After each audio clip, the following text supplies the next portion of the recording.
Hello students, I am Amrita Indoliya, your NEET chemistry mentor. और students, आज अपन स्टार्ट करने जा रहे हैं आपका next part, that is all about the liquid state. Previous sessions तक हम लोगों ने सारी ब्रीफिंग अच्छे से कर ली है। इस पार्ट में जो है आपको लिक्विड स्टेट के बारे में बात करना है। लास्ट पार्ट तक हम लोगों ने गैसियस पार्ट के रिलेटेड बात की थी, गैसियस स्टेट से रिलेट किया था। अब आपको क्या देखना है कि लिक्विड स्टेट और गैसियस स्टेट में कितना ज्यादा डिफरेंस है। बहुत ज्यादा डिफरेंस है नहीं, क्योंकि आगे चल के आप पूरी लिक्विड की पूरा एक सेशन देखेंगे। फिलहाल के लिए हमें जो पढ़ना है इसी चैप्टर के अंदर, that is under states of matter, जो कि है लिक्विड स्टेट। तो चलिए स्टार्ट करते हैं इस पार्ट को। आइए, अब लिक्विड स्टेट की जब बात हो रही है तो सबसे पहले क्या पता होनी चाहिए, लिक्विड की कुछ प्रॉपर्टीज। वैसे तो होपफुली जब बचपन से आप पानी पीते आ रहे हैं, लिक्विड के बारे में अच्छे से जानते हैं, तो आपको सारी प्रॉपर्टीज इन जनरल टर्म पता है। बट उसके अलावा from the chemistry point of view and from the exam point of view आपको कुछ चीजें पता होनी चाहिए। वो क्या है? There are very few empty spaces present in the liquid. अगर मैं गैसियस स्टेट और लिक्विड स्टेट दोनों को अगर रिलेट करूं, गैसियस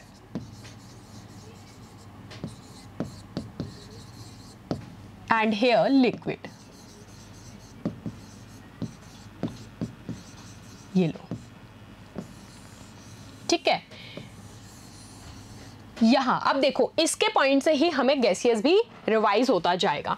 यहां मैंने सबसे पहले कहा कि बहुत ही मिनिमम और यू कैन से फ्यू एम्प्टी स्पेसेस यहां होते हैं।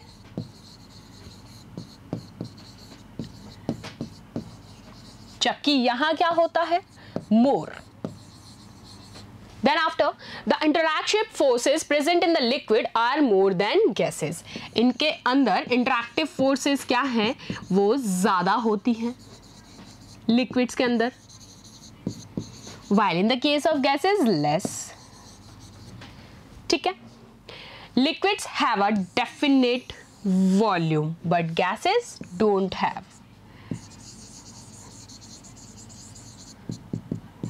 Definite volume, indefinite volume.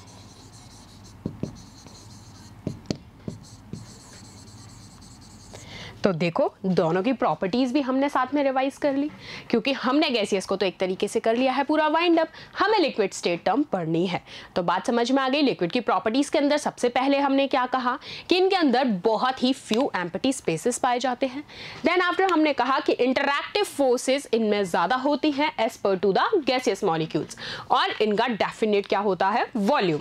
तो चलो, after that the molecules in the liquid move so fast with one another. पानी की बोतल लेते हो, फैला दी, फट से सारे मॉलिक्यूल्स जाते हैं या नहीं? या फिर पानी ऐसे कहता है मैं तो आराम से जाऊंगा? वेवी मोशंस भी देखे हैं, लेकिन क्या वो पानी के मॉलिक्यूल्स ऐसे अलग अलग दिखे हैं टूटते हुए? ड्रॉपलेट्स के फॉर्म में दिखे हैं, लेकिन उन सब के पीछे कुछ ना कुछ रीजंस रहे हैं। यहाँ बात हो रही है कि मॉलिक्यूल्स लिक्विड फेज में क्या है, बहुत रैंडमली फास्ट मूव करते हैं। Therefore they acquire the shape of the container. मैंने एक बॉटल में भर दिया पानी, उसकी शेप ले लेगा। ग्लास में डाल दिया, उसकी शेप ले लेगा। कटोरी में ले लो, उसकी शेप ले लेगा। इस मार्कर को खोलो, इसमें फिल कर दो, इसकी भी शेप ले लेगा। सो ये लिक्विड की क्या होती है? बेस्ट प्रॉपर्टी होती है। Therefore they acquire the shapes of the container. चलो, अब इसके अंदर कुछ प्रॉपर्टीज पढ़नी है, जो ध्यान से 1 to 1 सुनना। सबसे पहले मैं बात करूंगी वेपर प्रेशर की। ठीक है, वेपर प्रेशर क्या होता है? The pressure exerted by the vapour present above the liquid. सुनना, the pressure exerted by the vapor present above the liquid in equilibrium with the liquid at a given temperature is known as vapor pressure. तो क्या मैं इसको सीधा कह दूं कि जो वेपर प्रेशर है वो डायरेक्टली प्रोपोर्शनल होगा वोलेटिलिटी ऑफ लिक्विड? होगा या नहीं? बिल्कुल होगा। अब आप कहोगे कि मैम ये वोलेटिलिटी क्या होती है? तो आप कहते हैं कि वोलेटिलिटी क्या होती है कि जो डायरेक्टली ही लिक्विड से वेपर फेज में कन्वर्ट होने की टेंडेंसी रखती है, उसी को आप कहते हैं वोलेटिलिटी। ठीक है, तो यहाँ आपने कहा कि जो प्रेशर है जो एक्सर्ट किया जाता है वेपर के द्वारा और किसके ऊपर प्रेजेंट होता है? लिक्विड के ऊपर, इक्विलिब्रियम स्टेट में एट अ गिवन टेम्परेचर, उसी को कहा जाता है vapour pressure. So the vapour pressure depend on two factors, क्या क्या है, नेचर ऑफ लिक्विड और दूसरा टेम्परेचर, क्योंकि उसी के ऊपर वो होल ओवर डिपेंड कर रहा है। अब अगर मैं आपसे एक सिंपल से वे में पूछूं, अगर इसका एक ग्राफ भी प्लॉट में सिंपल कर लूं, किस किस के रिस्पेक्ट में बात होगी, टाइम और प्रेशर के रिस्पेक्ट में, नेचर और टेम्परेचर पे डिपेंड कर रहा है। तो मैंने कहा वेपर प्रेशर इक्विलिब्रियम स्टेट में बात हो रही है, ये तो होगा कब, वेपर फेज में, और ये कब होगी रेट, कंडेंस्ड फेज में, यानी कि in the phase of condensation. तो याद रखना है कि ये जो वेपर प्रेशर होगा that is in the equilibrium state, जो यहाँ मैंने मेंशन किया है। और वेपर प्रेशर क्या है, pressure exerted by vapour at equilibrium, ठीक है।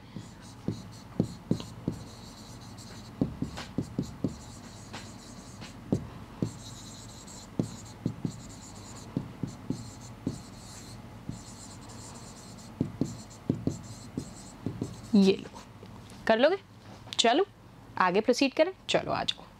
वेपर प्रेशर अगर रूम टेम्परेचर पे पूछ लिया जाए तो चाहे इसे वेपर प्रेशर का ऑर्डर कह लो या फिर इसको वोलेटिलिटी का प्रेशर ऑर्डर भी कह सकते हैं। क्यों, petrol is greater than H2O than food oil, तो याद रखना है पेट्रोल के अंदर weakest intermolecular force of attraction होता है, ठीक है।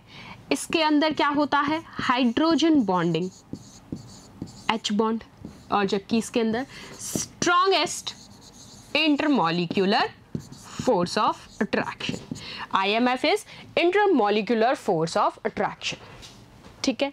सो आप कहते हैं vapour pressure is directly proportional to volatility of liquid, जितना ज़्यादा लिक्विड वोलेटाइल होगा उतना ही ज़्यादा वहाँ पर क्या होगा, वेपर प्रेशर होगा।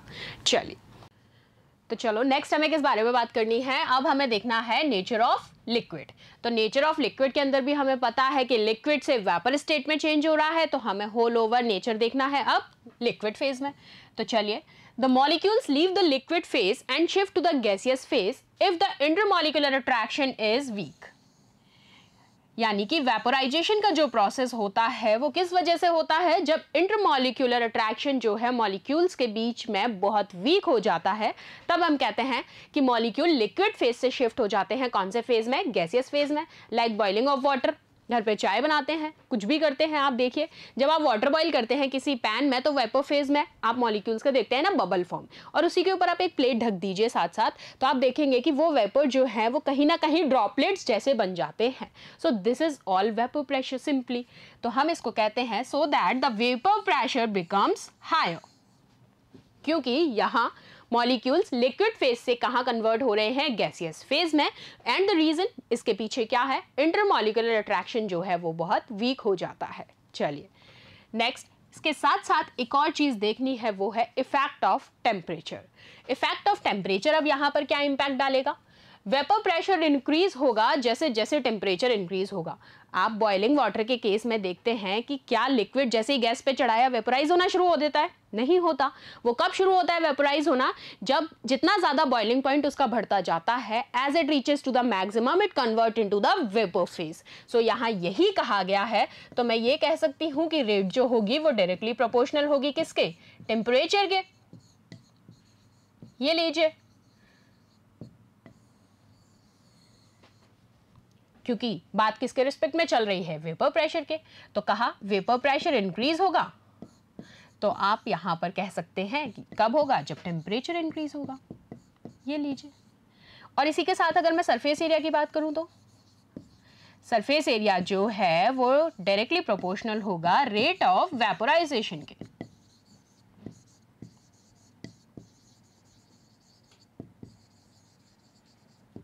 आई बात समझ में?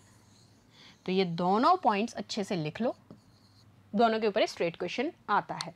साथ साथ एक और चीज़ याद रखनी है कि ये क्लॉसियस-क्लैपेरॉन इक्वेशन पे बेस्ड है, और वो इक्वेशन क्या थी, log P2 by P1 is equals to del H vaporization upon R whole into 1/T1 minus 1/T2। इसको हम आगे चल के आपके साथ डिस्कस करेंगे जब आपके पार्ट में आएगी, लेकिन अभी यहाँ पर सिर्फ रिलेशन देख के चलो टेम्परेचर के रिस्पेक्ट में T1 टू T2, यानी कि फेज चेंज की बात हो रही है, फेज कन्वर्जन की बात हो रही है from liquid to vapour. Clear है बात? साथ समझ में आ गई? चलिए नेक्स्ट है बॉइलिंग पॉइंट। अब बॉइलिंग पॉइंट पे क्या इफेक्ट पड़ेगा? The temperature at which pressure of the liquid is equal to the external pressure. क्या कहा है? Pressure of the liquid is equals to the external pressure, उसी को कहा जाएगा boiling temperature at that pressure. समझ गए? Temperature at which vapour pressure of liquid is equal to the external pressure, this is known as boiling temperature at that particular pressure. समझो इस चीज को। ये देखो, मैं अगर इस ग्राफ फॉर्म में बात कर लूँ, यहाँ मैंने प्रेशर ले लिया, यहाँ मैंने टेम्परेचर ले लिया, तो मैंने कहा ये क्या है? इक्वल है as the temperature rises boiling point increases as per the external pressure. तो स्लोप कैसा जाएगा? एग्जैक्टली ये, और इसको आप क्या कहेंगे? Temperature boiling. और ये क्या कहलाएगा? External pressure. तो ग्राफ अगर पूछ लिया जाए तो इस तरीके का ग्राफ बनेगा। साथ साथ एक और चीज याद रखना कि अगर दो लिक्विड्स में पूछ ले, क्या पूछ ले? दो लिक्विड्स में पूछ ले, तो याद रखना है ग्राफ बनेगा ऐसा।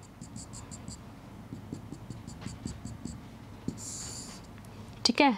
Liquid A, liquid B, A B. कर लोगे? कोई दिक्कत नहीं है। चलो नेक्स्ट, अब यहाँ दोनों फेज दिख रहे हैं, तो मैं इवेपोरेशन और बॉइलिंग। इवेपोरेशन में क्या होता है? डायरेक्टली वो वेपर फेज में कन्वर्ट होते हैं। बॉइलिंग में क्या होता है? मैक्सिमम मॉलिक्यूल्स के बीच में एटमॉस्फेरिक प्रेशर जो होता है वो वेपर प्रेशर के इक्वल हो जाता है, जबकि इवेपोरेशन के केस में क्या होता है? वेपर प्रेशर लेस होता है एटमॉस्फेरिक प्रेशर से। Vapour pressure less than atmospheric pressure, जबकि इस केस में vapour pressure equals to atmospheric pressure. बस ये बात याद रखनी है, क्वेश्चन में यही पूछा जाएगा। ठीक है? चलो, at 1 atmospheric pressure boiling temperature is called normal boiling point. अब देखो ये कुछ टर्म्स हैं, please note them. 1 atmospheric pressure वाले को कहा जाता है नॉर्मल बॉइलिंग पॉइंट। अगर प्रेशर आपने 1 बार लिख दिया तो उसको कहा जाता है स्टैंडर्ड बॉइलिंग पॉइंट। 1 ATM तो normal boiling point, 1 bar then standard boiling point. Standard boiling point of the liquid is slightly lower than that of the normal one. Standard one, please write down, lower होगा हमेशा normal boiling से। Reason क्या है? Because 1 bar pressure slightly less than 1 atmospheric pressure. ये हमने चीजें पढ़ी हैं कि 1 बार जो है वो छोटा होता है 1 एटमॉस्फेयर से। ठीक, चलो। The normal boiling point of water कितना होता है? 100 degree Celsius, that is 373 kelvin. And standard अगर पूछ लिया जाए तो 99.6 degree Celsius, that is nearly about 372.6 kelvin. Straight question पूछा जाता है ये। नॉर्मल पूछ लिया जाए सेल्सियस के फॉर्म में 100 डिग्री सेल्सियस, केल्विन की टर्म्स में 373 केल्विन। बात याद हो गई। और अगर स्टैंडर्ड रेट में पूछ लिया जाए तो स्टैंडर्ड बॉइलिंग टेम्परेचर याद रखना है 99.6 इन द सेल्सियस फॉर्म, और केल्विन के रिस्पेक्ट में आए तो 372.6 kelvin. Clear? Eight high altitudes atmospheric pressure कैसा हो जाता है? लो, जैसे जैसे आप राइज करेंगे। Therefore liquids at high altitudes boil at lower temperature in comparison to the sea level. ये फेनोमेनन तो आपको पता है क्योंकि हमने सुना भी है, पढ़ा भी है। Since water boils at low temperature on hills and the pressure cooker is used for cooking food. एक और चीज़ है जो बॉइलिंग पॉइंट के रिस्पेक्ट में बताना चाहूँगी, इसको बल्क फेनोमेनन भी कहा जाता है।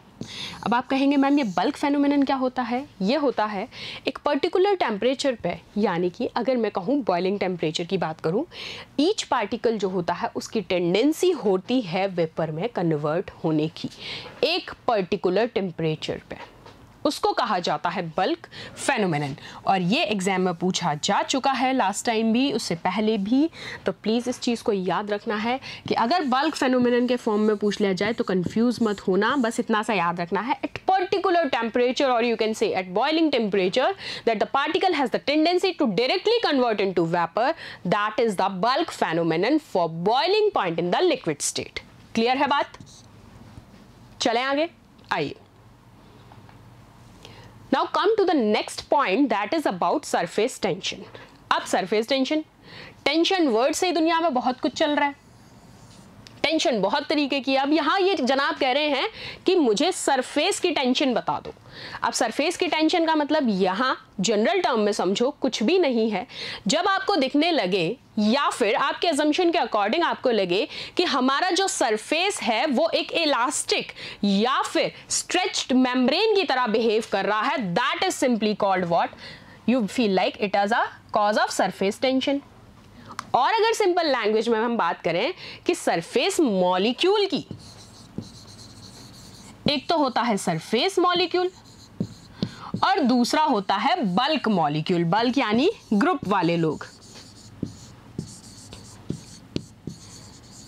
ये लो, चलो एक एग्जांपल देती हूं। लाइकवाइज आप क्लास में हर तरीके के स्टूडेंट्स होते हैं, एवरेज, टॉपर्स और सेमी टॉपर्स। अब ये जो सेमी टॉपर्स होते हैं ना, ये एवरेज और जीरो लेवल्स के बीच में फंस जाते हैं, क्योंकि इनको दोनों तरफ की निभानी होती है कि भाई यहाँ टॉपर के साथ भी बना के रखनी है, और अगर बैक बेंचर्स के साथ नहीं बनाई तो वो वैसे क्लास में नहीं रुकने देंगे। तो उन सेमी टॉपर्स का जो केस है ना, वो थोड़ा सा सरफेस टेंशन वाला केस है। कैसे? सुनो, वो लोग क्या करते हैं, फॉर एक देखो, अब इस पिक्चर से सारी चीज समझनी है। आओ एक डायग्राम बनाती हूं मैं और उससे समझना है हर एक चीज को। मे बी मैंने आगे लिया है, ये लो, आ जाओ, फिर आएंगे थ्योरी पे वापस। अब ये देखो, ये जो वाटर लेवल है यहाँ पर, ये पिक्चर दिख रहा है, एक जार में मैंने पानी लिया है और वो पानी है तुम्हारी क्लास। अब बीच में तुम्हें यहां कुछ मॉलिक्यूल्स दिख रहे हैं, बहुत सारे वाटर मॉलिक्यूल्स हैं, ठीक है, और हर तरफ दिख रहे हैं, सरफेस पे भी है, वाटर के अंडर वाटर भी है, और कुछ मॉलिक्यूल्स जो हैं वो अबव द सरफेस भी हैं, लेकिन यहां वो मैंने अभी एक बार को नहीं दिखाए हैं। तो क्या कहोगे, ये जो बीच में जनाब बैठे हैं बल्क में, फिलहाल में ये जो ग्रुप में एक ग्रुप बैठा है 3-4 लोग का, ये हैं आपके टॉपर्स। इनको करनी है पढ़ाई बंद कमरे के अंदर शांति के साथ, क्योंकि इनको करना है टॉप। अब कुछ है कि इनको पढ़ना भी है, साथ साथ थोड़ा सा बाहर का पता भी रखना है कि भाई चल क्या रहा है, क्लास में क्या चल रहा है, स्कूल में क्या चल रहा है, कहाँ पे क्या चल रहा है। तो इनका पढ़ाई में भी ध्यान है, साथ साथ अदर जगह भी ये फ्लक्चुएट हो रहे हैं। तो ये जो है ये सारे के सारे बैठे रहते हैं सरफेस पे, क्योंकि यहीं से इनको पूरी जानकारी मिलेगी, टॉपर्स के साथ भी और सेमी टॉपर्स के साथ भी। तो ये क्या करते हैं, इनका रिफ्लेक्शन और कहो तो डिफ्लेक्शन शुरू कहां से होता है, जब यहां पर कुछ आउटर पार्टिकल्स, ये देखो ये बैठे जैसे, ये आउटर पार्टिकल्स आते हैं और ये आके इनसे कहते हैं कि भाई आज स्टडीज रहने देते हैं, चलो मूवी देखने का प्लान बनाते हैं। तो इनका जो मूवी देखने का प्लान है वो इनके दिमाग में तो शुरू हो जाता है, लेकिन इनके पास ये बाउंड्रीज हैं, और वो बाउंड्री क्या है, इनके डैड या फिर फैमिली, जिनसे ये हमारे सेमी टॉपर्स थोड़े से बंध जाते हैं। और फिर यहाँ आके होता है इनका डिफ्लेक्शन शुरू, कि हमें जाना भी है, हमें पढ़ाई भी करनी है। तो ये इन द एंड क्या होते हैं, इस सरफेस पे आके स्टक हो जाते हैं कि हम करें तो करें क्या। और इस स्थिति की वजह से ही those are what, semi toppers. Semi toppers are not bad, उनको हर चीज़ का नॉलेज है, those are also good. But होता क्या है कि ये जो है ना, इस बाहरी पार्टिकल्स जितने भी हैं जो उनको डाइवर्ट कर रहे हैं, डाइवर्जन में अगर वो चले जाते हैं तो अपने सरफेस से उठ के बल्क फेनोमेनन को फॉलो करते हैं। और मैंने वही कहा कि जो सरफेस मॉलिक्यूल होता है वो हाई एनर्जी का होता है, और बल्क मॉलिक्यूल्स जो होते हैं वो लो एनर्जी के होते हैं। बात समझ में आई? तो यही चीज़ यहाँ पर रिलेट की थी। अब यहाँ जो आपका सरफेस है वो कैसा बिहेव कर रहा है, एक स्ट्रेच्ड मेम्ब्रेन की तरह। चलो एक और बात बताती हूँ, एक और एग्जाम्पल इसका देती हूँ। वाटर ड्रॉपलेट्स देखी हैं? जब कभी भी वाटर ड्रॉपलेट्स, पानी का नल आपका ख़राब हो जाता है, टैप आपका ख़राब हो गया घर का, उसमें से छोटे छोटे ड्रॉपलेट्स गिरते रहते हैं। आप नीचे एक भरा हुआ बकेट रख दो, आप मोस्ट ऑफ द टाइम एक चीज़ ऑब्जर्व करेंगे, वो क्या कि जब वो वाटर ड्रॉपलेट बहुत ही स्लो है, स्लो मोशन में है, और जब वो नीचे उस वाटर पे गिरेगी, जो बकेट रखी है जिसमें वाटर ऑलरेडी फिल है उस पर गिरेगी, तो वो डायरेक्टली उसमें डाइव नहीं करेगी, वो उसके सरफेस पे ही फ्लोट करती है। This just all because of the surface tension. एक और एग्जाम्पल देती हूँ। स्विमिंग कितनों को आती है? आती है या नहीं आती है? ट्राई तो सबने किया होगा, ठीक है।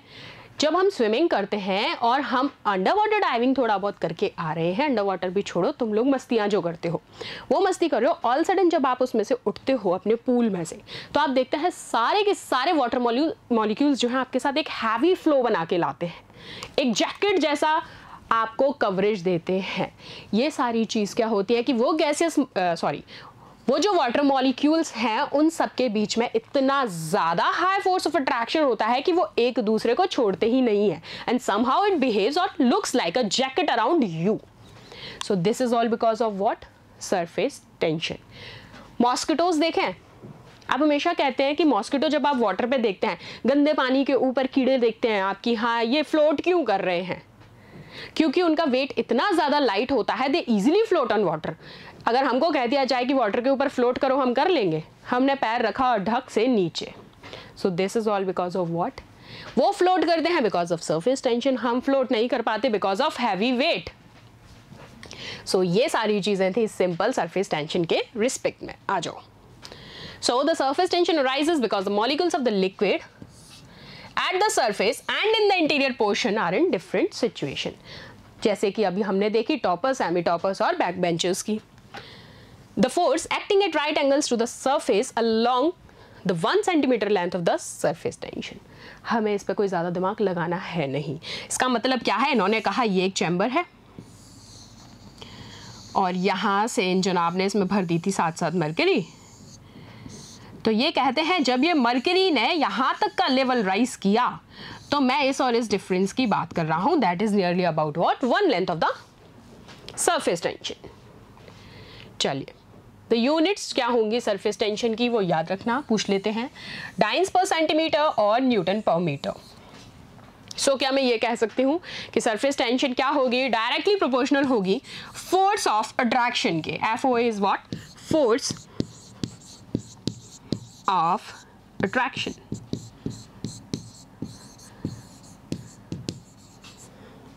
अब ये वो अट्रैक्शन नहीं है कि वाटर गुड लुकिंग है, वाटर के ऊपर मॉस्किटो आके बैठा बहुत ही सुंदर था।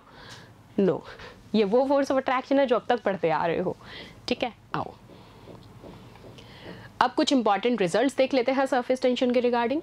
The surface area of the liquid is decreased to the minimum due to the surface tension.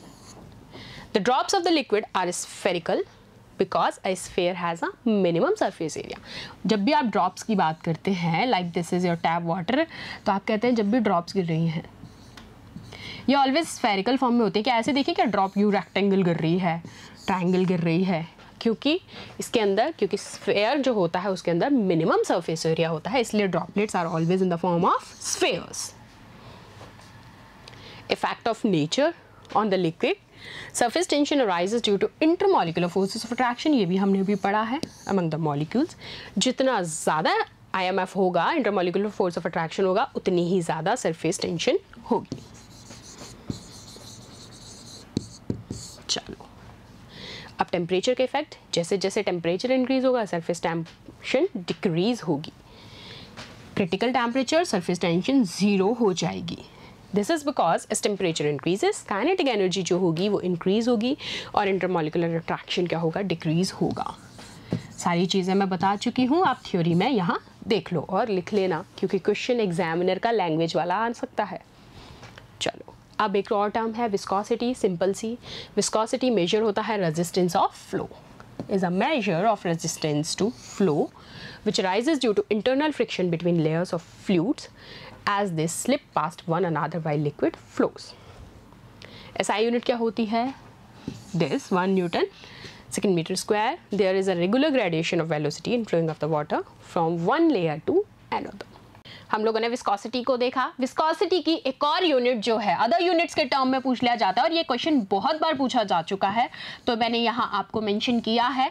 Other unit of viscosity जो है वो क्या कहलाती है? पॉइज. Yes, poise. जो साइंटिस्ट थे मिस्टर पॉइजले, उन्होंने अपने नेम पर इसको दिया था, दैट इज पॉइज. और इसका यूनिट टर्म में भी याद रखना है, 1 poise is equals to 1 gram centimetre inverse and second inverse. What it is? Again I repeat, 1 poise equals to 1 gram centimetre inverse second inverse. बहुत इंपॉर्टेंट है ये, तो नोट डाउन, क्योंकि नॉर्मल यूनिट टर्म्स तो हमें पता है, अदर यूनिट टर्म के रिस्पेक्ट में पूछ ली जाती है, या फिर क्वेश्चन का फेवर ये भी हो सकता है कि पॉइज इज यूनिट ऑफ, तो हमें पता होना चाहिए कि ये विस्कोसिटी का ही दूसरा यूनिट है. क्लियर? चलिए, इसी को आप कहते हैं लेमिनार फ्लो. कुछ इस तरीके की शीट फॉर्म में अरेंजमेंट्स होते हैं. ये लीजिए, a force is required to maintain the flow of layers. ये फोर्स जो होती है प्रोपोर्शनल होती है area of contact of layers and velocity gradient की. बहुत सिंपल सी चीज़ थी, कुछ ऐसा कुछ खास है नहीं इसमें. तो कर लिया है आपने, सुन लिया है अच्छे से, पढ़ लेना अच्छे से, ये है इंपॉर्टेंट. जितनी टर्म्स लिखे, ये देखो ये वाला पार्ट बहुत ईजी था, कम्प्लीटली थ्योरी पर बेस्ड था, और जितनी बातें मैंने बोली अगर वो लिख ली हैं तो अच्छा होगा, और नहीं लिखी हैं तो सेशन खोलना, इसीलिए मैं साइड में साथ में लिखती हूँ, लिख लेना दोबारा से. ठीक है, तो अब इसके बाद प्रैक्टिस सेट के सेशन में मिलेंगे आपके साथ. ढंग से अच्छे से सारे पार्ट्स पढ़ लेना. प्रैक्टिस सेट में मैं क्वेश्चन देखूं उससे पहले तुम्हारा आंसर मुझे चाहिए. चलो मिलते हैं नेक्स्ट सेशन में. Thank you so much.